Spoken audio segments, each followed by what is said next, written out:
The year was 1873, and in the Dakota Territory, autumn came early that September. Elias Halverson woke before dawn on the third day of October, his 11-year-old hands fumbling in the darkness for his boots. The cabin air bit at his skin sharp enough to make his breath visible in the pre-dawn gloom. He dressed quietly, careful not to wake his younger sisters sleeping in the loft above. His father was already outside, standing at the edge of their timber claim, with an axe resting against his shoulder. Bjorn Halverson was a big man, broad across the shoulders, in the way of men who had grown up working timber in the old country. Even in silhouette against the breaking dawn, Elias could see the strength in his father's frame, the confidence in the way he stood surveying the oak trees along Miller Creek. Elias walked to his father's side, his own smaller axe gripped tight in both hands. The morning frost crunched beneath his boots. Somewhere in the cottonwood trees, a crow called out, its voice harsh against the silence. "You're awake early," Bjorn said, his voice carrying the soft accent of Norway even after 12 years in America. "You said we had work to do," Elias replied. Bjorn smiled, the corners of his eyes crinkling. He reached out and placed one massive hand on his son's shoulder. The weight of it was reassuring, solid, real. "Elias, I want to tell you something important," Bjorn said. "Are you listening?" "Yes, sir." "A man is not the strongest person in the room. A man is the person who prepares for what has not yet happened." Bjorn gestured toward the sky, where thin clouds stretched across the horizon in patterns Elias did not understand. "See those clouds? See how the cottonwoods turned gold 2 weeks early? This winter will be bad. Very bad." Elias looked up at his father's face, trying to read the concern there. "How bad?" "Bad enough that we need more wood than I've ever cut before. Bad enough that I need you working beside me, not as a boy helping his father, but as a man doing a man's work." The words settled over Elias like a weight, heavy and important. He straightened his shoulders, gripping his axe tighter. "I'm ready," he said. Bjorn studied his son for a long moment, then nodded. "I know you are. Come on then. We've got oak to cut." They walked together into the creek bottom where the best timber grew. The morning mist hung low between the trees, turning the world into something ghostly and uncertain. Bjorn stopped before a massive oak, running his hand along its trunk with the appreciation of a man who understood wood. "This one," he said, "and 3 more like it. Oak burns hot and long. A few cords of oak could mean the difference between comfort and suffering when the deep cold comes." Elias watched as his father circled the tree, examining it from every angle, calculating the fall path with practiced eyes. It was beautiful to watch the way his father worked with such certainty, such skill. Elias hoped that someday he would move through the world with that same confidence. "Stand back," Bjorn instructed. "Watch the top. When she starts to go, she'll tell you which way she wants to fall." The axe bit into oak with a sound that echoed through the creek bottom. Bjorn worked with a steady rhythm, each stroke precise and powerful. Chips of pale wood flew with every impact. Elias stood at a safe distance, watching, learning, memorizing every detail of how his father positioned his feet, how he turned his body into each swing. After an hour of work, Bjorn straightened and wiped sweat from his forehead, despite the cool morning air. "Elias, bring me the water." Elias ran to where they had left the canteen, hanging from a cottonwood branch. When he returned, his father drank deeply, then handed the canteen back. "You try," Bjorn said, gesturing to the oak. "Show me what you've learned." Elias approached the tree, his heart hammering. He had practiced on smaller trees, but never on oak this size. He positioned himself the way his father had, feet planted, axe raised. The first swing felt clumsy. The blade bit into the wood, but at the wrong angle, wasting energy. "Again," Bjorn said. "Feel the wood. Let the axe do the work." Elias swung again. Better this time. The impact vibrated up through his arms. "Good," his father said. Again.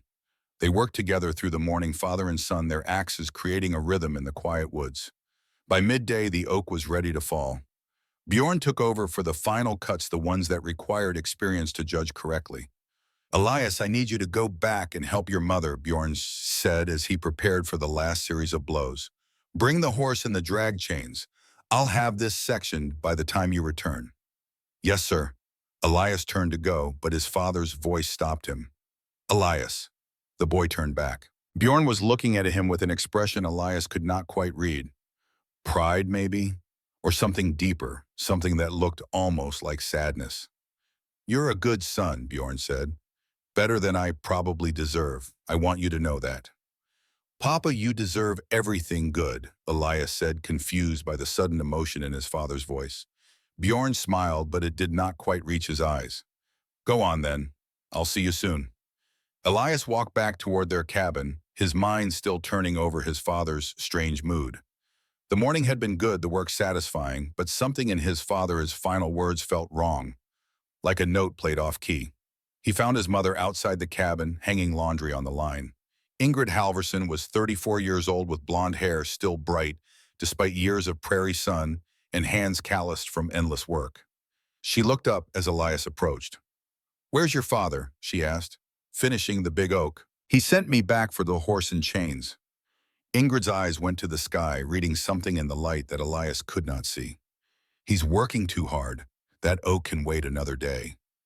He says the winter will be bad. He wants the wood ready." His mother's expression tightened. She too had seen the signs. The early frost, the strange patterns in the clouds, the way the animals were behaving, storing food with unusual urgency. "Go get the horse then," she said.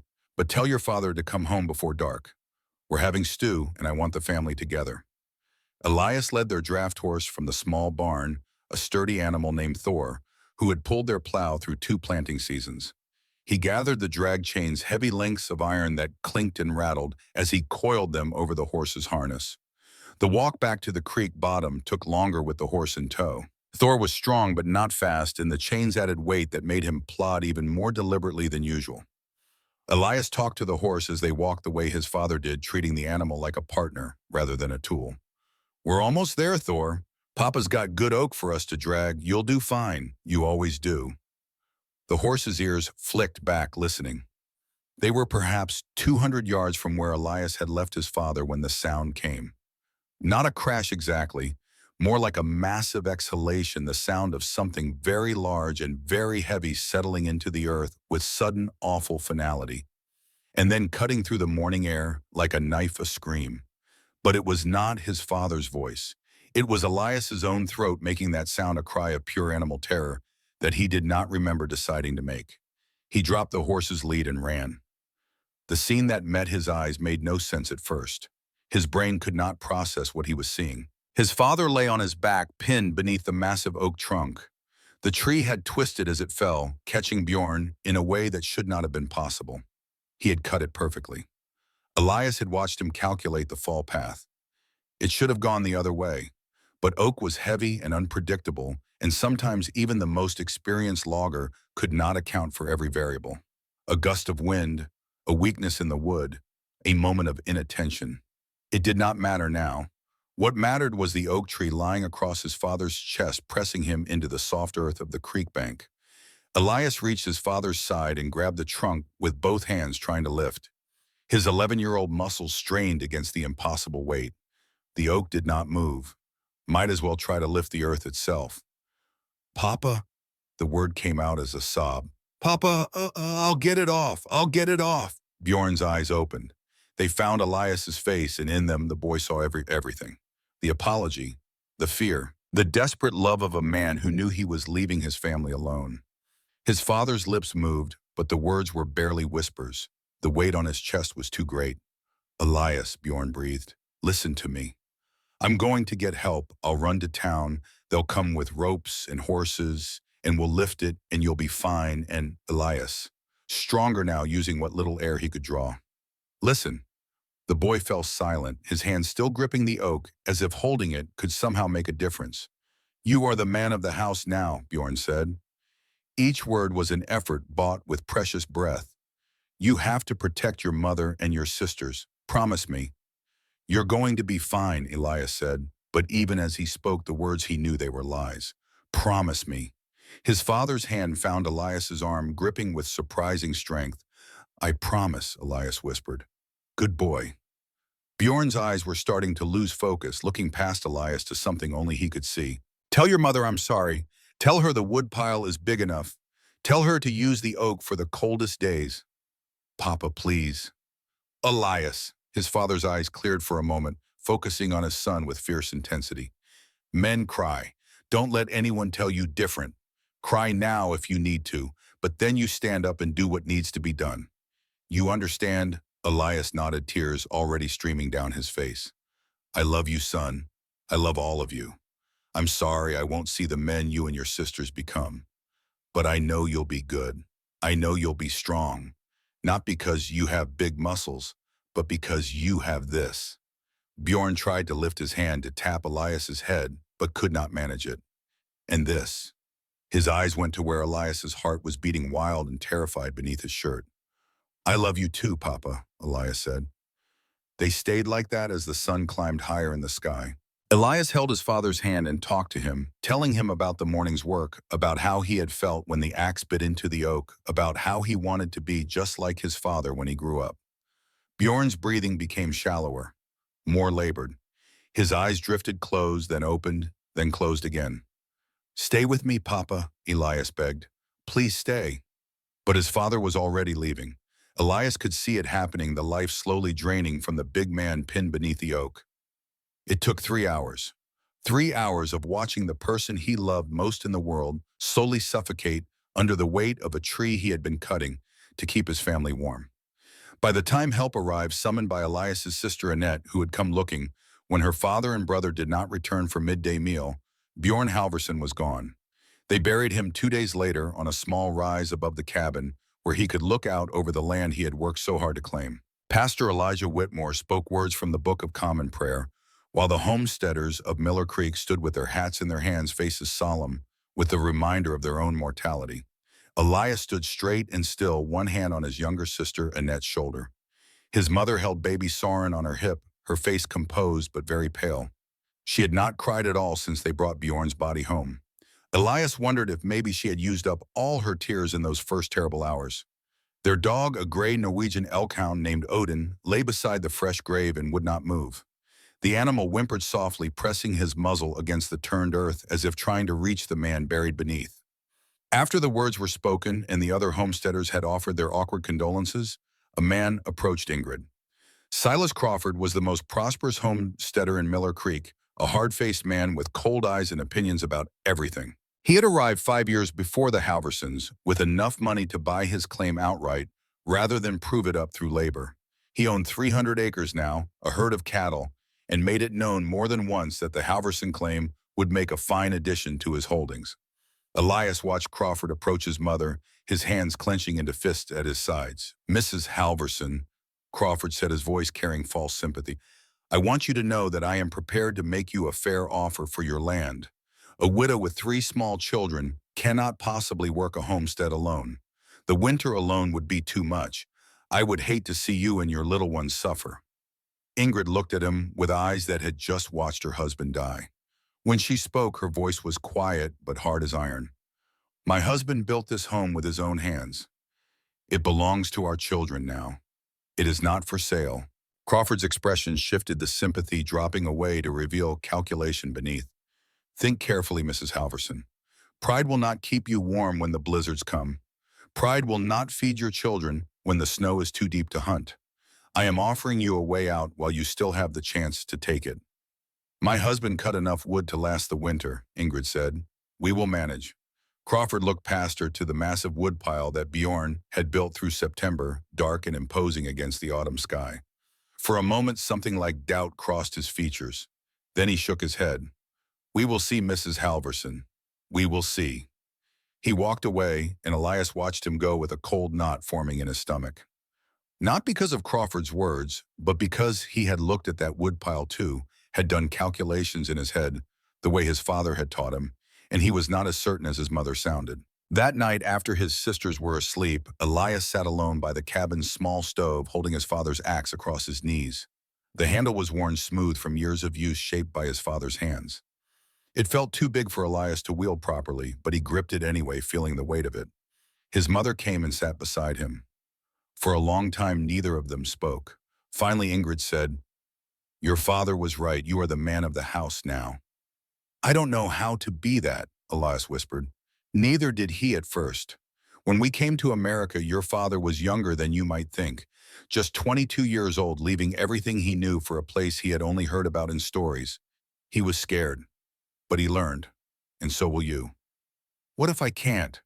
What if I'm not strong enough? Ingrid put her arm around her son's shoulders. Strength is not about how much you can lift, Elias. Your father tried to tell you that this morning. Strength is about doing what needs to be done even when you are afraid, even when you do not know if you can. Elias leaned against his mother, letting himself be small for just a moment longer. I miss him, he said. I know. I miss him too. They sat together in the firelight, and outside the first snow of the season began to fall. The winter that followed taught Elias things no child should have to learn. He learned that keeping a cabin warm in a Dakota winter was not just hard work, but constant work, a battle fought hour by hour, day by day, against an enemy that never slept and never showed mercy. The stove needed feeding every 3 hours during the day, twice during the night. Elias set an internal clock, waking in the darkness to add logs while his mother and sister slept bundled together for warmth. Each morning he put on his father's coat, too big across the shoulders, but necessary against the cold, and trudged through the snow to the woodpile. The pile that had seemed so enormous in September began to shrink with terrifying speed. Ingrid tried everything to conserve. She hung blankets across the cabins to create a smaller space to heat. She stuffed rags into every crack in the walls. She moved the children's bedding down from the loft to the floor near the stove where the warmth was greatest. Still, the cold crept in through gaps they could not see, stealing heat as fast as they could produce it. By Christmas, the woodpile was three-quarters gone. The problem was not just consumption, the problem was the snow itself. Blizzards came every few days now, howling down from the north with winds that drove the snow sideways. Each storm buried the woodpile deeper. When they needed wood, they had to dig for it, shoveling through drifts that sometimes reached Elias's shoulders. And when they finally uncovered a log, it was soaked through with melted snow and ice. Wet wood does not burn. It smolders and smokes, filling the cabin with choking fumes. It wastes precious kindling. Worst of all, it cools down the stove just when you need heat the most. Elias learned this lesson the hard way on a night in late January when the temperature dropped to 30 below zero. He had dug out what he thought was a dry log from deep in the pile, but moisture had seeped in through cracks he could not see. When he put it in the stove, it hissed and steamed and dropped the temperature in the cabin by 10 degrees in 20 minutes. That was the night they started burning furniture. First went the extra chair that Bjorn had built for guests they rarely had. Then the small table that had held Ingrid's sewing basket. Then the shelves from the wall. Then boards from the floor itself, Elias pulling them up one by one and feeding them to the hungry stove while his sisters huddled together under every blanket they owned. Odin lay pressed against the children, his thick gray fur providing what warmth it could. The young dog had grown thin over the winter, living on scraps and whatever small game he could catch. But he never left the children's side during the cold nights, his body a warm anchor in the darkness. By March, they had burned most of the furniture. The cabin looked hollow, empty, stripped down to its bones, but they were alive. Elias, Annette, baby Soren, and Ingrid herself, all alive though thinner than they had been in autumn, and marked by the constant exhaustion of surviving. When the thaw finally came in late March, Ingrid walked through the damaged cabin and looked at what remained of their life. The gaps in the floor where boards had been removed. The empty spaces where furniture had stood. The children's faces too thin and too tired for their ages. She thought about what Crawford had said, that a widow could not survive a Dakota winter alone. That pride would not keep her warm. He had been wrong about one thing. Pride had nothing to do with it. But he had been right about another. She could not survive another winter like this one. Couldn't and would not. On a warm day in late April, Elias found his mother standing outside the cabin, looking at the remains of their woodpile. Most of what was left was waterlogged and rotting, useless for anything but kindling after it dried out over the summer. Months of his father's work gone. Elias, his mother said, I need to tell you something. Come here. He walked to her side. She knelt down so that they were at the same height, her hands on his shoulders. We are going to build something, she said. Something that will make sure we never have another winter like the one we just survived. But people are going to think I am crazy. They are going to say terrible things. I need to know if you trust me. Elias thought about the winter, about digging through snow for wet wood, about the night they burned the last chair and still shivered under thin blankets, about his father's words. You are the man of the house now. I trust you, he said. Ingrid smiled, and it was the first real smile Elias had seen on her face since his father died. Good. Then let me tell you about something my father built in Norway, something called a stabber. She drew in the dirt with a stick, showing Elias a building that made no immediate sense. A cabin in the middle surrounded by walls, all under one large roof. The space between the cabin and the outer walls is where we will keep our firewood, she explained. Under the roof, protected from snow and rain. When winter comes, we open the door and the wood is right there, dry, ready to burn. Elias studied the drawing, his mind quick with numbers the way his father's had been, began calculating dimensions, weights, materials needed. It is like a barn around the house, he said. Exactly. People will laugh at us. They will, Ingrid agreed. They will call me foolish. They will say a woman cannot build such a thing. They will tell us to stop. But we are not going to stop, Elias. We are going to build it anyway. And when winter comes again, we are going to survive. Not just survive. We are going to thrive. And maybe if we are lucky, we will help others survive too. Elias looked at his mother's face at the determination there and made his decision. When do we start? He asked. Tomorrow, Ingrid said. First light. That night, Elias lay in his bedroll near the stove and thought about what was coming. The work would be hard, harder than anything he had done before. People would mock them. Crawford would try to stop them. It did not matter. His father had taught him to prepare for what had not yet happened. His mother was teaching him to build solutions instead of accepting defeat.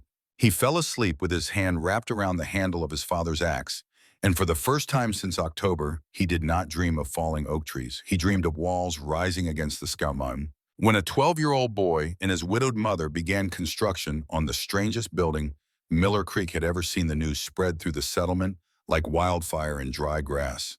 Within 3 days, every homesteader within 10 miles knew about the Norwegian widow's madness. Within a week, they started coming to watch. Elias Halverson stood in the prairie grass on the first morning of May, holding a spade nearly as tall as himself. His mother knelt beside him, using a special plow blade his father had made to cut through the thick sod. The tool sliced rectangles of earth held together by deep, tangled roots. Each brick was 4 inches thick, 12 inches wide, 18 inches long. Wet from the spring ground, they weighed nearly 50 pounds apiece. Elias learned quickly that he could not lift them alone. Not at first. He had to drag them, muscles screaming in protest, leaving furrows in the soft earth. His hands blistered within the first hour. By midday, the blisters had burst, leaving raw wounds that stung with every movement. He did not complain, did not stop. His father had told him that morning, 6 months ago, that he needed to work not as a boy helping, but as a man doing a man's work. So Elias worked like a man, or at least like his idea of what a man should be. Silent, determined, pushing through pain until the pain became just another fact of existence, no more remarkable than breathing. Ingrid watched her son struggle with the sod bricks and said nothing. She knew better than to offer help he had not asked for. The boy was learning what his body could do when his will demanded it. That was a lesson every person had to learn alone. By the end of the first day, they had cut and stacked 60 sod bricks. Elias's hands were wrapped in cloth strips torn from an old shirt, blood seeping through in places. His back ached from muscles he had not known existed. But when he looked at the pile of bricks, solid and real, and representing actual progress, something fierce and proud ignited in his chest. Tomorrow we will cut 80, Ingrid said, examining their work. Yes, ma'am, Elias replied. They worked like that for 3 weeks, cutting sod, stacking it, marking out the foundation with stakes driven deep into the prairie soil. Elias's hands developed calluses thick as leather. His shoulders broadened from the constant labor. He grew taller, it seemed almost overnight, as if his body understood what was being asked of it and responded accordingly. Odin stayed close during the work, his gray form a constant presence at the edge of the construction site. The dog had become Elias's shadow since Bjorn's death, following the boy everywhere, sleeping pressed against him at night. Sometimes Elias would stop his work and kneel down to bury his face in Odin's thick fur, taking comfort from the animal's solid warmth. On the 23rd day of construction, Silas Crawford rode up on his horse. Elias saw him coming from a distance, the man's imposing figure silhouetted against the morning sun. He set down the sod brick he had been carrying and wiped his hands on his trousers, watching Crawford approach with a steady gaze that belied the nervous flutter in his stomach. Crawford sat on his horse for several minutes without speaking, looking at the stakes that marked where the walls would go at the growing pile of sod bricks at the foundation beginning to take shape. Finally, he swung down and walked over to where Ingrid was working. "Mrs. Halverson," he said, looking at the stakes, "what exactly do you think you are doing?" Ingrid did not stop working. Winter had taught her what Crawford's concern was really worth. "Building a barn," she said. "A barn." Crawford walked the perimeter, marked by the stakes, his boots crushing the prairie grass. "A barn that goes around your cabin, with walls made of dirt." "Sod," Ingrid corrected, "the same material half the homesteads in Dakota use for their houses." "Sod houses," Crawford said, "not sod barns built over existing cabins." "This is not how things are done, Mrs. Halverson." Ingrid finally stopped and looked at him. "And how are things done, Mr. Crawford?" "The way they were done last winter when 3 families ran out of accessible firewood and 2 people died." Crawford's face reddened. Those were unusual circumstances. "They were not unusual. They were predictable. My design solves the problem." Crawford looked at the stakes, at the sod bricks, at the determined set of Ingrid's jaw. When he spoke again, his voice carried loud enough for anyone nearby to hear, though only Elias stood close enough to listen. "A woman building," he said. "A woman who thinks she knows better than men who have farmed this land for years. Mrs. Halverson, grief has taken your senses. You will bury yourself before winter does." Elias felt something hot and dangerous rise in his chest. He stepped forward, placing himself between Crawford and his mother. At 12 years old, he stood just tall enough that his eyes reached the middle of Crawford's chest. "This is my family's land," Elias said, his voice steady despite his racing heart. "You are not welcome here." Crawford looked down at the boy with something between amusement and contempt. "Son, you should learn to respect your elders. Your mother is making a mistake that will cost all of you your lives. Someone needs to stop her before it is too late." "My mother survived last winter." "Did you visit us once? Did you offer help when we were burning our furniture to stay warm?" "No, sir. You came to our home the day we buried my father and tried to buy our land while my mother was still crying. So forgive me if I do not put much value in your concern now." The words came out harder than Elias had intended, edged with a bitterness that surprised even him. Crawford's face went from red to nearly purple. "You insolent little—" "That is enough, Mr. Crawford," Ingrid said, her voice cutting through his anger like a blade. "My son is correct. You are not welcome here. Please leave." Crawford stared at them both for a long moment, his jaw working as if chewing words too harsh to speak aloud. Finally, he turned and walked back to his horse. Before mounting, he looked back at Elias. "You will see," Crawford said. "When winter comes and this monstrosity collapses, you will see. I will not offer to buy your land again, boy. I will wait until the bank takes it from you. And I will buy it then for a fraction of what I offered your mother." He rode away, and Elias watched him go with his hands clenched into fists at his sides. "You spoke well," Ingrid said quietly. "Your father would have been proud." "I wanted to hit him," Elias admitted. "I know, but words were the right weapon. Violence would have given him power over you. Your words took power from him instead." Elias looked at his mother, seeing her with new eyes. She was not just surviving their circumstances. She was navigating them with a kind of strategic intelligence he was only beginning to understand. "How do you know these things?" he asked. Ingrid smiled. "My father taught me to build. My mother taught me to fight without fists. You need both kinds of knowledge to survive in this world, Elias, especially when people want you to fail." They went back to work, but Elias's mind kept turning over the confrontation with Crawford. The man's certainty that they would fail. The casual cruelty in his offer to buy their land from the bank after they lost it. The assumption that a woman and a boy could not possibly succeed where grown men had set the standard. It made Elias want to prove him wrong with an intensity that was almost physical. 3 days after Crawford's visit, another man came to the homestead. Robert Mansfield was the only trained carpenter in Miller Creek, a gruff man in his 50s who had built barns and houses for 25 years before coming west. He arrived on foot carrying a small notebook and a stub of pencil. Elias was on the roof framework when Mansfield arrived, helping his mother secure the support beams that would hold the steep angled roof. He watched the carpenter walk slowly around the construction site, examining everything with professional attention. After a long circuit, Mansfield stopped and looked up at Elias. "Boy, come down here. I want to talk to you." Elias climbed down carefully, his hands finding holds on the framework with practiced ease. When he reached the ground, Mansfield was studying the corner posts, running his hand along the wood. "Mrs. Halverson," Mansfield called. "A word, please." Ingrid joined them, wiping sawdust from her apron. "I have been building structures for a quarter century," Mansfield said. "I have never seen anything quite like this." "Who designed it?" "My father," Ingrid said. "In Norway. He was a carpenter and builder. He created similar structures there for storage and livestock." Mansfield made a note in his book. "And you believe this design will work here in Dakota winter?" "Yes." "Why?" It was Elias who answered. "The roof angle is 45 degrees. Snow cannot accumulate. It slides off before it can build up weight. The double walls create a 6-foot gap filled with still air. Still air does not conduct heat. It acts as insulation.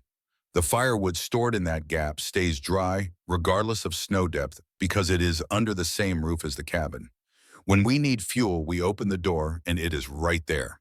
Mansfield looked at the boy with new interest. "You understand the principles." "My mother taught me. My grandfather taught her. The design has been used in Scandinavia for hundreds of years." "This is not Scandinavia." "No, sir," Elias agreed. "But winter is winter. Cold is cold. The principles do not change because the location does." Mansfield was quiet for a long moment, making notes. Finally, he closed his notebook and looked at Ingrid. "Mrs. Halverson, I came here at Silas Crawford's request to evaluate your structure. He wanted a professional opinion that it was unsafe." "And what is your opinion?" Ingrid asked. "My opinion is that you are attempting something beyond your capability. The roof span is too large. The weight of snow will collapse it before January. And even if the structure survives, the concept itself is impractical. No carpenter worth his salt builds a barn over a house." Elias felt his face flush. "You are wrong." "Boy, you are wrong," Elias repeated louder now. "You say the roof span is too large, but you have not calculated the load distribution. The weight transfers to the outer sod walls and the corner posts, not to the cabin. I sunk those posts 4 feet into the ground. The earth itself supports the structure." "That is theoretical," Mansfield said. In practice, this same design has survived Norwegian winters for centuries. Winters that make Dakota look mild." Elias was breathing hard now, his hands shaking with a combination of anger and fear. "You are a good carpenter, Mr. Mansfield. Everyone says so, but you are judging what you do not understand. That is not craftsmanship. That is arrogance." Mansfield's face went hard. "You should learn respect, boy." "I respect skill and knowledge," Elias shot back. "I have seen neither from you today. Just assumptions and dismissal." The carpenter looked at Ingrid. "You let your son speak to adults this way?" "My son has earned the right to defend his work," Ingrid said quietly. "He has put more labor into this structure than any man in Miller Creek has put into anything this year. If you have technical criticisms, Mr. Mansfield, we will listen. But if you have only dismissal and condescension, then you are wasting our time and yours." Mansfield stared at them both, his jaw tight. Finally, he shook his head. "I will report to Mr. Crawford that in my professional opinion, this structure will not survive its first winter. What you do with that information is your business." He walked away without another word. Elias watched him go, his heart still hammering in his chest. He had never spoken to an adult that way before. Never directly challenged someone his father would have called sir. The experience left him feeling strange, a mixture of exhilaration and shame. "Did I do wrong?" he asked his mother quietly. Ingrid put her hand on his shoulder. "You did what was necessary. Sometimes that is the same as doing right. Sometimes it is not. You will have to decide for yourself which this was." That night, lying in his bedroll, Elias thought about Mansfield's words. The certainty in the carpenter's voice that they would fail. The professional opinion that carried the weight of 25 years of experience. What if Mansfield was right? What if the roof did collapse? What if they were building their own grave, just as Crawford had said? Elias got up and walked outside into the cool May night. The barn cabin stood half-finished against the stars, its frame like a skeleton, waiting to be clothed in shade and timber. Odin followed him out, pressing close against his leg. "What do you think, boy?" Elias whispered to the dog. "Are we crazy?" Odin's tail wagged slowly. Elias walked to the structure and placed his hand on one of the corner posts. He had set this post himself, digging 4 feet down, bracing it with rocks and packed earth until it stood perfectly vertical. He had done the calculations in his head the way his father had taught him, accounting for weight and stress and the forces that would act upon the structure. The math worked. The principles were sound. Crawford and Mansfield could doubt all they wanted, but Elias had learned something important over the past month. The work did not lie. You could see the truth of a thing in how it was built. He went back inside and slept without dreams. The next morning, an old man came to the homestead. Gunnar Lingfist was 72 years old, a Swedish immigrant who had come west 30 years before the Homestead Act even existed. He walked with a cane carved from oak, his back bent from decades of hard labor, but his eyes were sharp and clear. He rarely spoke at community gatherings and never offered opinions unless asked. Elias was alone with the work that morning. Ingrid had taken a net and Sorene to trade for supplies at the general store. He looked up from laying sod bricks to find the old man standing at the edge of the construction site, studying the structure with careful attention. "Mr. Lingfist," Elias said, setting down his trowel. "Can I help you?" Gunnar did not answer immediately. He walked slowly around the building, examining the foundation, the wall construction, the corner post, the framework taking shape overhead. He moved like a man who had spent a lifetime evaluating structures, noting every detail. Finally, he stopped in front of Elias and spoke a single word: "Stabber."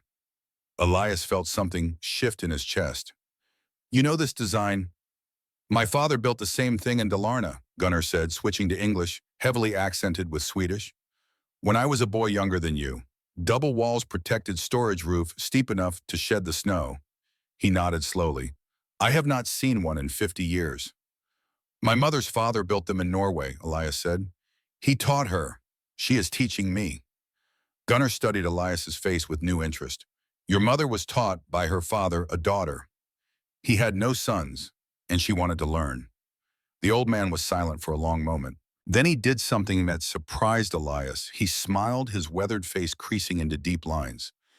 "You know what you are doing," he said. "The others do not understand. They think it is foolish because it is unfamiliar. But this is old knowledge, proven knowledge. It will work because it has always worked." Elias felt unexpected tears threaten and forced them back. After weeks of mockery and doubt, the simple validation meant more than he could express. "Thank you, Mr. Lingfist." "Gunnar," the old man said. "My name is Gunnar." He pulled off his coat and rolled up his sleeves, revealing arms still corded with muscle despite his age. "Show me what needs to be done."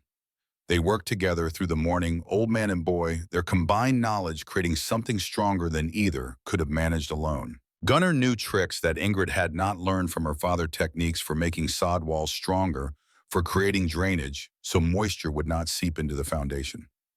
"Your father," Gunnar said as they worked, "he taught you well before he died." Elias paused, a sod brick half lifted. "He taught me what he could. 11 years. I wish it had been more." 11 years with a good father is worth 40 years with a poor one, Gunnar said. "The question is not how long you had. The question is what you do with what you were given." They worked in companionable silence for a while.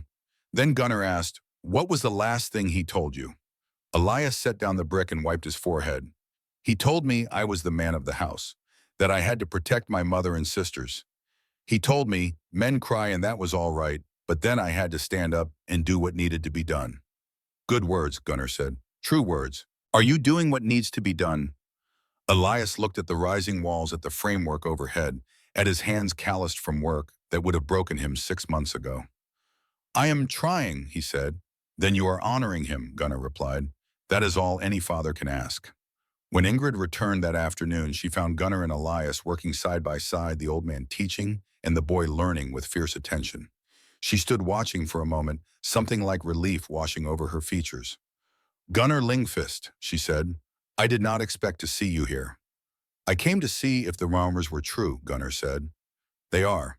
You are building a stabber in Dakota. Your father would be proud." "My father is dead these 10 years, Ingrid said. "But yes, I hope he would be proud." "He would be, and he would be proud of your son. The boy has the mind of a builder." Elias felt warmth spread through his chest at the words. A builder, not just a boy helping his mother. A builder in his own right. From that day forward, Gunnar came to the homestead 3 times a week, teaching Elias techniques perfected over centuries of Scandinavian construction. How to angle sod bricks for maximum strength. How to create air channels that would prevent moisture buildup. How to read wood grain to know which timbers would bear weight and which would crack under stress. The lessons went beyond building. Gunnar taught Elias how to think like a craftsman, to see problems not as obstacles, but as puzzles requiring solution. When they encountered a challenge with the roof framework, Gunnar did not simply fix it. He made Elias study the problem, sketch solutions, explain his reasoning. Anyone can follow instructions, Gunnar said. A builder understands why the instructions work. Then when circumstances change, he can adapt. That is the difference between a carpenter and a craftsman. Elias absorbed every lesson with desperate intensity. This was not just about building anymore. It was about proving to himself and to Miller Creek that he was more than the grieving boy people saw when they looked at him. He was his father's son, yes, but also his own person, capable and competent and worthy of respect. In late August, a girl started coming around. Sarah Garrett was 16 years old, the daughter of a homesteader who lived 3 miles south. She had heard talk about the widow's strange construction project, and unlike most of the community, her first reaction was not mockery, but curiosity. She arrived one afternoon on foot, her skirts dusty from the walk, carrying a small notebook and a pencil. "Mrs. Halverson," she said, watching Elias fit sod bricks together with practiced precision. "May I ask you some questions?" Ingrid looked up, surprised to see anyone approaching who was not there to criticize. "Of course, what do you want to know?" "Why is the roof so steep?" Elias answered before his mother could. "What happens to snow on a flat roof?" Sarah considered. "It accumulates, piles up. And what happens when snow accumulates? It gets heavy, sometimes heavy enough to collapse the roof." "Exactly," Elias said. "At 45 degrees, snow cannot accumulate. It slides off before it can build up weight." Sarah pulled out her notebook. "May I write that down?" Elias felt his face flush. No one his age had ever wanted to learn from him. No one had treated his knowledge as valuable. "Of course you may," he said. After that, Sarah came every few days when her chores at home allowed. She helped with small tasks, asked endless questions, and filled her notebook with sketches and explanations. Elias found himself enjoying the teaching almost as much as the building. "Why do you want to know all this?" he asked her one day as they worked together cutting sod. "Because it is interesting," Sarah said. "And because when I have my own homestead someday, I want to build smart, not just build." "You are going to have your own homestead." Sarah looked at him with mild exasperation. "Why should I not? Because I am a girl, your mother is building this entire structure." "I did not mean," Elias fumbled for words. "I just meant most girls want to get married, and—" "I will probably get married," Sarah interrupted, "but that does not mean I cannot also know how to build things. Knowledge is not just for men, Elias Halverson. Your mother proves that every day." Elias thought about that and realized she was right. He had been so focused on proving himself as a man, on taking his father's place, that he had forgotten the most important lesson his mother was teaching. Competence had no gender. Skill was skill, regardless of who possessed it. "You are right," he said. "I am sorry."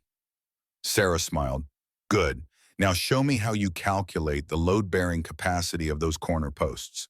The summer progressed with hard work and slow, steady progress. The outer walls rose 12 feet high, thick sod reinforced with timber posts at regular intervals. The roof framework took shape overhead, a steep expanse of timber that would be covered with multiple layers of saw and prairie grass. Elias's body changed with the labor. His shoulders broadened. His arms developed muscle that had not been there in spring. His hands became permanently calloused, tough as leather. He grew 3 inches between May and August, his body responding to the demands placed upon it. But the changes went deeper than physical. Elias began to carry himself differently, with more confidence, more certainty. When adults spoke to him now, he met their eyes instead of looking at the ground.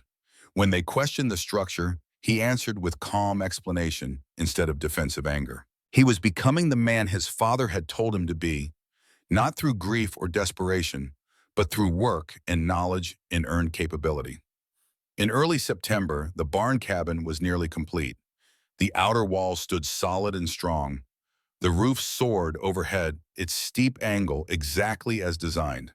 From the outside, the structure looked like an unusually large barn, strange and unlike anything else in Miller Creek. But it was the inside that mattered.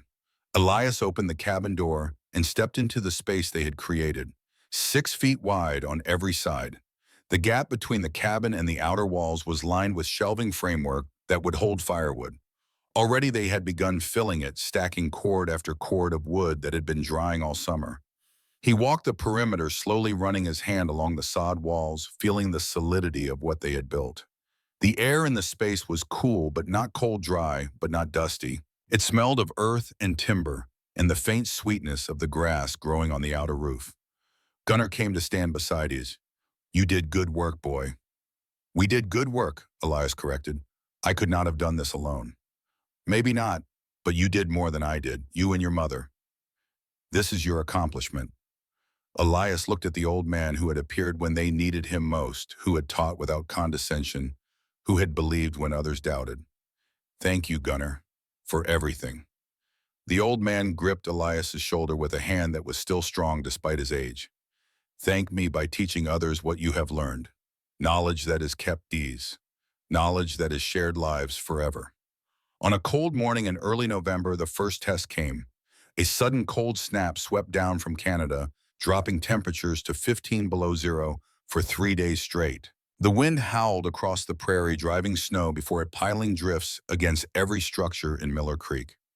In the conventional cabins, homesteaders piled on blankets and fed their stoves constantly, watching their wood piles shrink at an alarming rate.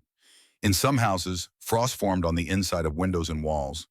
In the barn cabin, Ingrid opened the cabin door and selected dry logs from the sheltered space between the walls. She fed the stove with wood that burned clean and hot. The double walls held the warmth inside with remarkable efficiency. By the second day of the cold snap, the difference was obvious. Doc Ezra Holloway came to check on the widow and her children, expecting to find them suffering in the cold. Instead, he found Ingrid working in the cabin with her coat unbuttoned, the children playing comfortably on the floor. "Mrs. Halverson," he said, pulling off his own frozen mittens, "I expected to find you in distress." "Why would we be in distress?" Ingrid asked. Holloway looked around the cabin, taking in the comfortable temperature, the dry floor, the healthy glow in the children's cheeks. "It is 15 below outside. The Anderson children have frostbite. The Petersons ran out of accessible firewood yesterday and had to dig through 4 feet of snow." "Our firewood is inside with us," Elias said from where he was stacking kindling, "under the barn roof, dry and ready to burn." Holloway walked to the cabin door and opened it. Instead of the blast of Arctic wind he found himself looking into the sheltered space between the cabin and the outer walls. Cords of firewood were stacked neatly, easily accessible. "Remarkable," he said quietly. "Just practical," Ingrid replied. But not everyone in Miller Creek was ready to reconsider. At the general store, Billy Tanner dismissed the success. "One cold week," he said to anyone who would listen. "That is not a real test. Wait until we get a real blizzard. Then we will see how that ridiculous barn holds up." Silas Crawford agreed, though his certainty seemed less firm than before. "The winter is long. One good week proves nothing." They would get their real test sooner than they expected. In mid-December, the sky turned a peculiar color. Not the normal gray of winter, but something metallic, almost green. The animals began behaving strangely. The cattle huddled together in tight groups, their eyes rolling white. The chickens refused to leave their coops. Odin paced restlessly around the barn cabin, stopping frequently to stare north with his ears pricked forward, a low growl rumbling in his chest. On December 21st, Gunnar Lingfist came to the homestead walking faster than Elias had ever seen him move. "A storm is coming," Gunnar said, his face tight with concern. "I have seen skies like this only once before, in Sweden in 1849. That storm killed 200 people in my region alone." Ingrid looked at the strange sky and felt ice form in her stomach. "How long until it arrives?" "One day, maybe two." Elias felt his heart begin to race. They had been planning to spend the next week finishing the firewood storage. Now they had perhaps 48 hours. "We need to prepare," Ingrid said. They worked through the day and into the night, moving by lantern and light when the sun went down. Sacks of flour and dried beans were carried into the cabin. Water buckets were filled and hauled inside. Every piece of firewood was moved into the protected space between walls. Elias worked until his body moved on pure will, driven by a fear he could not name but felt in his bones. On the morning of December 23rd, 1874, the storm arrived. It began simply enough with snow falling steadily from a sky the color of old pewter. By noon, the wind had picked up, driving the snow sideways. By evening, the world had disappeared into a howling white void. The temperature dropped as if falling off a cliff. By midnight, it had reached 30 below zero. By dawn on the 24th, it was 40 below. The wind drove ice crystals through any gap, any crack, any imperfection in construction. Outside visibility dropped to zero. The world beyond the barn cabin walls ceased to exist, replaced by an endless white roar that sounded like the earth itself was screaming. Inside the barn cabin, Elias and his family settled in to wait. The structure performed exactly as designed. The double walls held back the cold with remarkable efficiency. The steep roof shed the snow as fast as it accumulated, the white cascades sliding off into drifts that piled higher and higher against the outer walls. The sheltered firewood stayed dry and accessible, waiting to be fed into the cabin stove. Elias kept the fire burning with careful precision, following a schedule he had worked out based on his calculations of heat loss and wood consumption. Feed the stove every 3 hours. Keep the temperature steady rather than letting it fluctuate. Use the driest wood for the coldest parts of the night. His sisters played quiet games near the fire, their voices small against the roar of the wind outside. Ingrid worked on mending her needle, moving with steady rhythm. Gunnar sat in the corner whittling, creating small wooden animals for Soren. Odin lay by the door, ears cocked toward the storm, occasionally growling softly as if warning it to stay back. It was not comfortable, but they were warm. They were safe. They were alive. The blizzard continued through Christmas Day. No pause, no mercy, just the endless howl of wind and the hiss of snow against the walls. Elias marked the days on a piece of paper, making small notations about temperature and wind direction, observations his father had taught him to record. December 23rd, 24th, 25th. The snow never stopped. The wind never died. On the morning of December 27th, someone knocked on the outer barn door. The sound was so unexpected that Elias thought at first he had imagined it. He had heard nothing but wind for 4 days. The knock came again, weak but unmistakable. Odin was already at the door, whining and pawing at the wood. His ears were pricked forward, his whole body tense with urgency. Elias grabbed the rope he had tied to a post inside the barn, a safety line in case anyone needed to venture outside. He pushed open the outer door and was hit by a blast of cold so intense it made him gasp, his lungs seizing with the shock of it.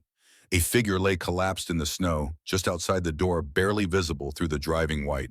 Dark hair crusted with ice. A hand reaching out, fingers blue. It was Sarah Garrett. Elias did not think. He lunged forward, grabbing Sarah under the arms and dragged her inside. She was barely conscious, her face pale with cold, her lips blue. A rope was tied around her waist, trailing off into the whiteness beyond. "Family," Sarah whispered through cracked lips. "Fire out, please." Ingrid was already moving, wrapping Sarah in blankets, rubbing her frozen hands. "Elias, pull on that rope. Slowly. Someone else is out there." Elias grabbed the rope Sarah had brought and began to haul. The line was heavy, weighted with more than just its own mass. He pulled hand over hand, his muscles straining. 10 feet. 20. 30. A shape emerged from the white, Mr. Garrett stumbling forward with his arm around his elderly mother. They fell through the door, more than walked, collapsing onto the barn floor. "More coming," Mr. Garrett gasped. Wife, boys, following the rope. They came one by one over the next hour. Mrs. Garrett, her face frozen in a rictus of terror that slowly faded as warmth returned. Sarah's 2 younger brothers, 10 and 8 years old, their small bodies shaking uncontrollably. By the time the last Garrett crossed the threshold, there were 11 people in the barn cabin instead of 4. Ingrid put water on to boil for tea while Elias helped settle the Garrett family near the stove. Sarah's grandmother could not stop crying, great heaving sobs that shook her frail frame. "We ran out of wood yesterday morning," Mr. Garrett said when he could finally speak. "Burned everything. Chairs, tables, started on the floorboards. The children were starting to turn blue. Sarah said she knew the way here. She insisted. I told her it was madness, but she went anyway, and we had no choice but to follow or freeze." He looked at Sarah, who was slowly coming back to herself under layers of blankets. She saved us. My daughter saved us all. Elias caught Sarah's eye across the crowded cabin. She gave him a weak smile. I remembered what you taught me, she said, about preparation, about working with winter instead of against it. I knew if we could just get here, we would be safe. The storm continued through day 6, day 7. The Garrett family settled into the rhythm of the barn cabin, learning to move carefully in the limited space, to speak quietly, to respect the organization that kept 11 people functioning together. On December 29th, there was another knock at the door. The Henderson family. 6 of them. Their cabin had collapsed under the weight of accumulated snow 2 days earlier. They had been huddling in what remained of their barn, burning furniture and fence posts, waiting for either rescue or death. Now there were 17 people in the barn cabin. Elias looked at his carefully calculated wood supply and did the math in his head. 17 people instead of 4. 4 times the body heat, which was good. But also more mouths to feed, more space required more complexity. They would make it work. They had to. Shortly after, another family arrived. The Petersons, husband, wife, teenage daughter. They had run out of accessible firewood and had been slowly freezing in their cabin, watching their daughter slip deeper into hypothermic delirium. 20 people now. Elias organized sleeping shifts. The adults would sleep in 4-hour rotations, leaving some awake at all times to manage the fire and watch the children. The young ones would sleep in the loft, packed together but warm from their combined body heat and from Odin, who moved among them like a living heating pad. He rationed the food carefully. Smaller portions than anyone wanted, but enough to keep strength up. Water was precious too, since melting snow required fuel and time. He settled disputes. Mr. Henderson and Mr. Garrett got into an argument about who should sleep closest to the stove. Both men had valid claims. Both men had families who needed warmth. Elias listened to them argue for perhaps 30 seconds. Then he spoke, his voice cutting through the tension with unexpected authority. Gentlemen, this is my family's home. I decide who sleeps where. Mr. Henderson, your family will take the east side tonight. Mr. Garrett, your family will take the west side. Tomorrow you will switch. Every night you will rotate positions. Everyone will get equal time near the stove. Is that clear? Mr. Henderson bristled. Now see here, boy, I am 40 years old. I will not be given orders by a child. Elias looked at the man steadily without blinking. This child is keeping you alive, Mr. Henderson. This child designed and built the structure that is currently standing between you and death by freezing. If you do not like the arrangement, you are welcome to return to what is left of your cabin. The door's right there. The cabin went silent. Everyone watched to see if Henderson would back down or escalate. After a long moment, Henderson looked away. Fine, east side tonight. My apologies. My name is Elias, the boy said quietly. Please use it. From that moment, something shifted. The adults stopped seeing Elias as a child playing at being in charge and started treating him as the person actually keeping them alive. They came to him with questions. They deferred to his decisions. On December 31st, there was a knock at the door so weak that Elias almost missed it over the wind's roar. He opened the outer door to find Silas Crawford kneeling in the snow. The man who had mocked Ingrid's design, who had called it a grave, who had promised to buy their land from the bank after they failed, was barely recognizable under the ice crusting his beard and eyebrows. In his arms, he carried his daughter Emma, 5 years old, wrapped in a blanket, frozen stiff. Her lips blue, her body too still. Behind Crawford, his wife Margaret stumbled forward, supporting their 12-year-old son James, who was limping badly, his left foot black with frostbite. Crawford's eyes met Elias's. The pride was gone. The certainty was gone. All that remained was naked desperation. Please, Crawford said. The words seemed to cost him everything. My daughter. She is ding. Our cabin. The roof. He could not finish, his voice breaking. Elias looked down at the man who had tried to steal their land, who had spread rumors about his mother's sanity, who had bet against them at every turn. He looked at the small girl in Crawford's arms. He thought about his father's last words, about being the man of the house, about protecting family, but also about something Gunnar had said. Knowledge that is shared lives forever. The barn cabin existed to protect people from winter's cruelty. All people. Elias stepped aside. Bring her in. Quickly. All of you. Crawford stumbled across the threshold, still clutching his daughter. Mrs. Crawford and James followed, both on the edge of collapse. The cabin now held 23 people. Ingrid took Emma from Crawford's arms without a word. She had the girl stripped of her frozen clothing and wrapped in dry blankets within seconds. She pressed heated stones wrapped in cloth against Emma's core, trying to drive warmth back into the dangerously cold body. Crawford knelt on the floor, his hands covering his face. His shoulders shook with sobs he was trying desperately to suppress. Elias brought him a cup of hot tea. "Drink this. You cannot help your family if you collapse from cold." Crawford took the cup with shaking hands. He looked up at Elias, and the boy saw something he never expected to see in those hard eyes. "Shame. I told everyone you were building your own grave," Crawford said, his voice barely audible. "I called your mother mad. I tried to turn the town against you. And now you saved my child's life." "I am not saving her for you," Elias said quietly. "I am saving her because it is the right thing to do.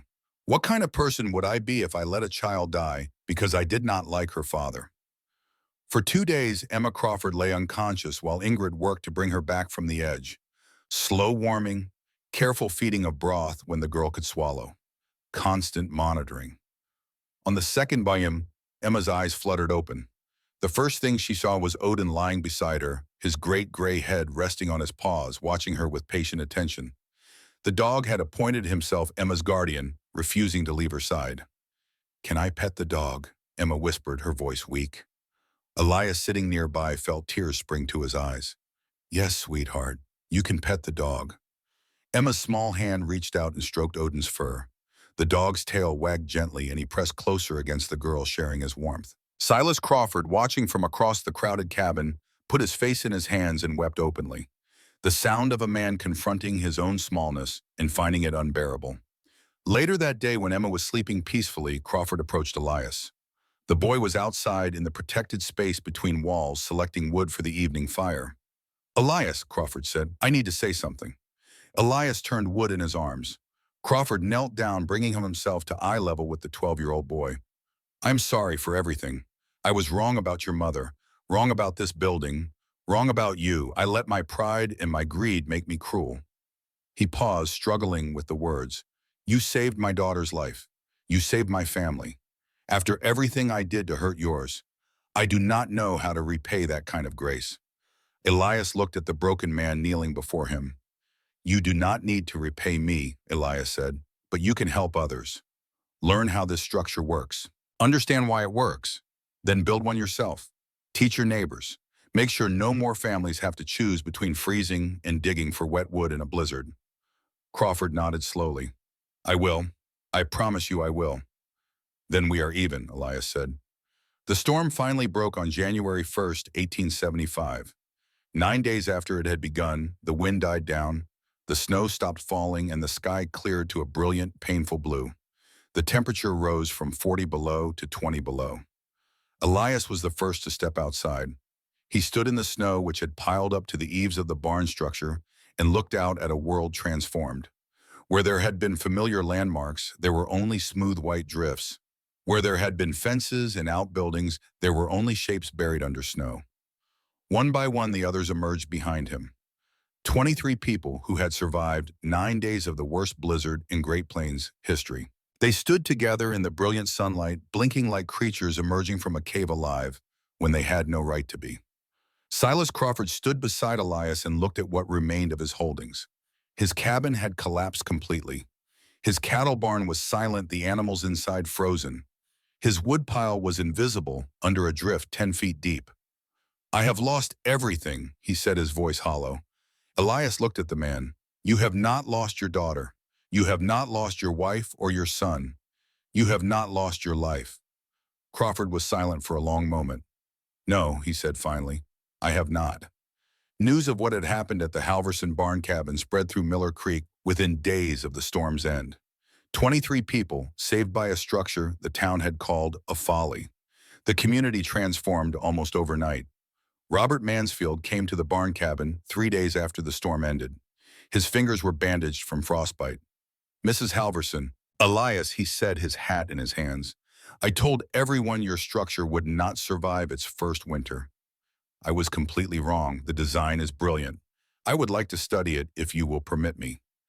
I want to understand how it works so I can build similar structures for others. You are welcome anytime, Ingrid said. Billy Tanner came the young man who had bet $20 that the barn cabin would collapse by Christmas.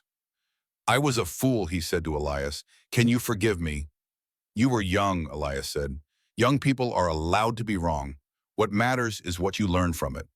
Billy nodded. Will you teach me how you built this? Come in spring, Elias said. Bring your notebook. I will teach anyone who wants to learn. Pastor Whitmore approached last. Mrs. Halverson. Elias, he said, removing his hat, I told you that grief had clouded your judgment. I was wrong. Perhaps God's wisdom does not always come through the channels we expect. He looked at Elias directly. Young man, you have shown more wisdom in 12 years than I have managed in 40. I will never doubt the value of knowledge passed through generations again. The spring and summer of 1875 saw a transformation across Miller Creek. 4 families began constructing their own barn cabins, with Elias and Gunnar serving as consultants. Others adapted the principles to their existing structures. Sarah Garrett compiled her notebooks into a manual carefully illustrated with drawings. Copies spread beyond Miller Creek, reaching homesteaders in Montana and Minnesota, in Nebraska and Wyoming.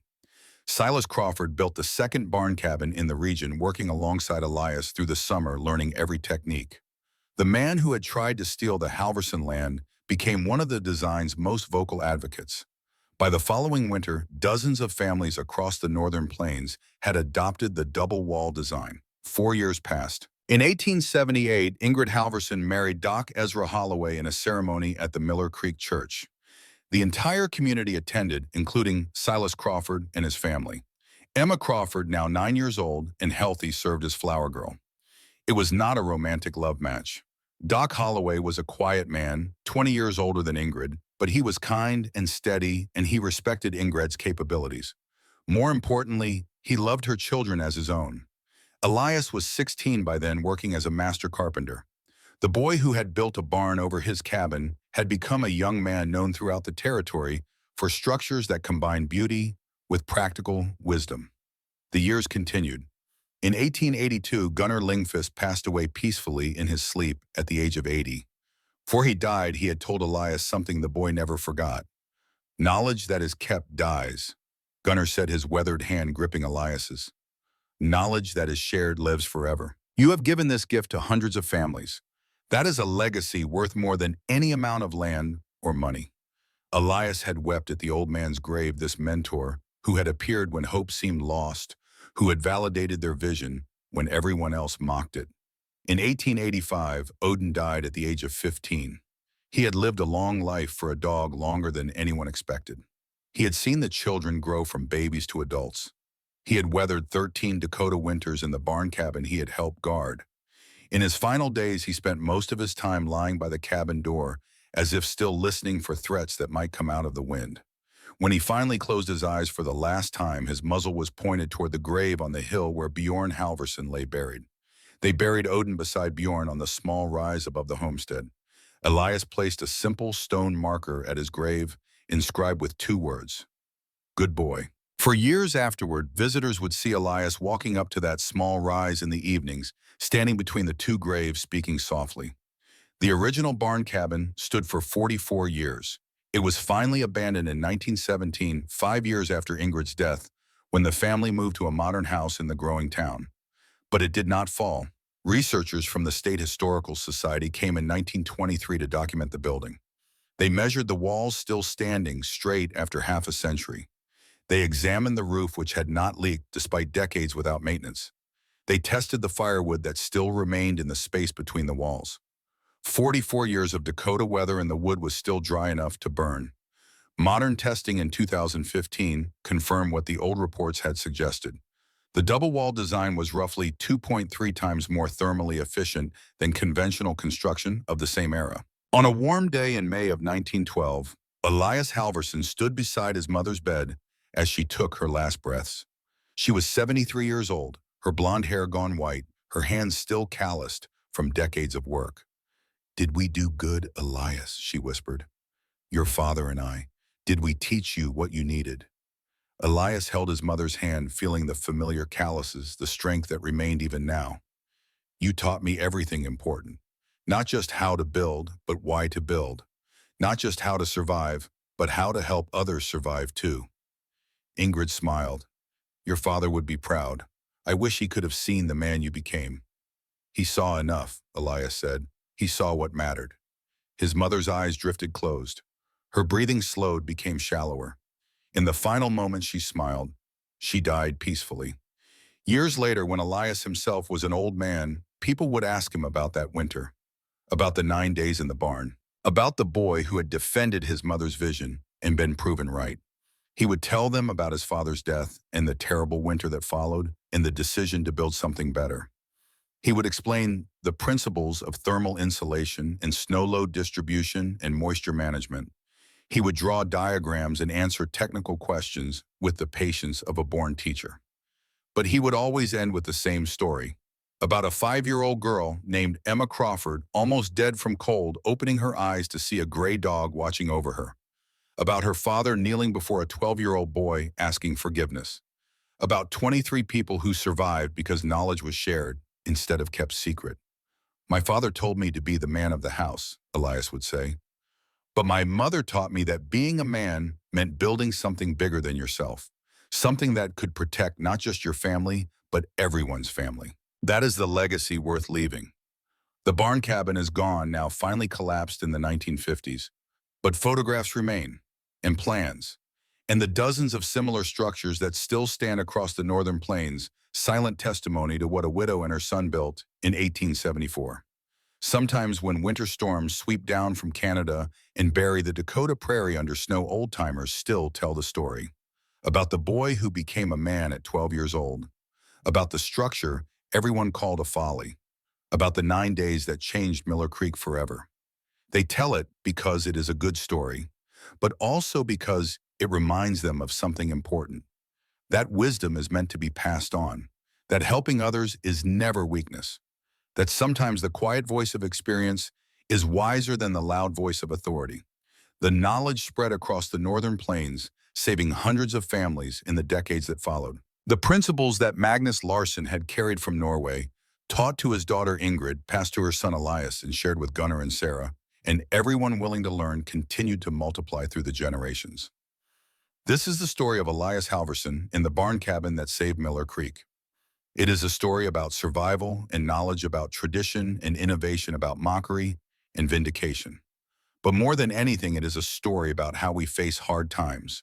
We can fight against them, exhausting ourselves in struggle, or we can learn to work with them to find the wisdom that helps us endure. Elias Halverson chose to build, and in building he saved not just his family, but his community. Do not fight the winter, his grandfather had told his mother. Let it protect you. She listened, she learned, she built, she taught her son. And together they proved that knowledge, when shared freely and applied with courage, can shelter us all from even the coldest storms.